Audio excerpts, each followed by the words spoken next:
ఎడారిలో సెలయేర్లు.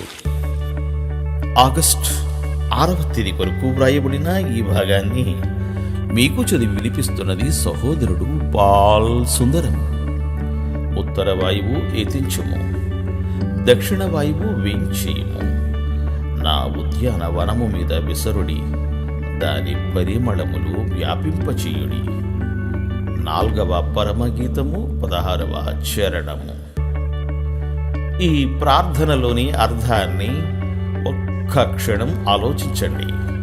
పరిమళాన్నిచ్చే చెట్టులో సుగంధం నిద్రాణమై ఉన్నట్టే ఎదుగుదల లేని క్రైస్తవ జీవితంలో కూడా కృప నిరుపయోగంగా పడి ఉంటుంది.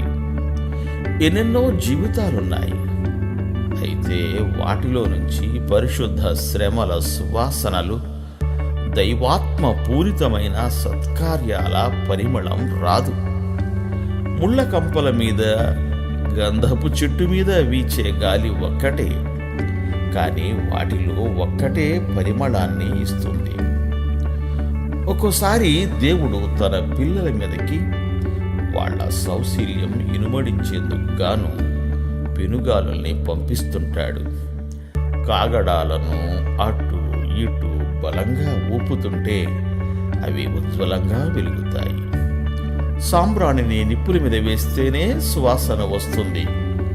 అలాగే క్రైస్తవ జీవితములోని అతి ప్రశస్తమైన లక్షణాలు శ్రమలనే ఉత్తర వాయువు వీచి కొడితేనే బయటకు తెలుస్తాయి. గాయపడిన హృదయాలు దేవునికి ఇష్టమైన పరిమళాన్ని వెదజల్లుతాయి. ఓ అందాల భరిణ ఉంది, నా ప్రేమంతా దానిలో పెట్టి బిగించాను, నా మొదలు భద్రంగా ఉంచాను. మూతైనా ఎప్పుడూ తీయలేదు.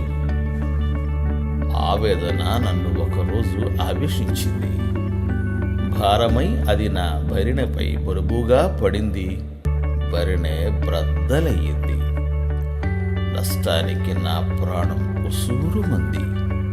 దిగులు పడుతుంటే కనిపించింది దేవుడు చేసిన ఓ అద్భుత కార్యం.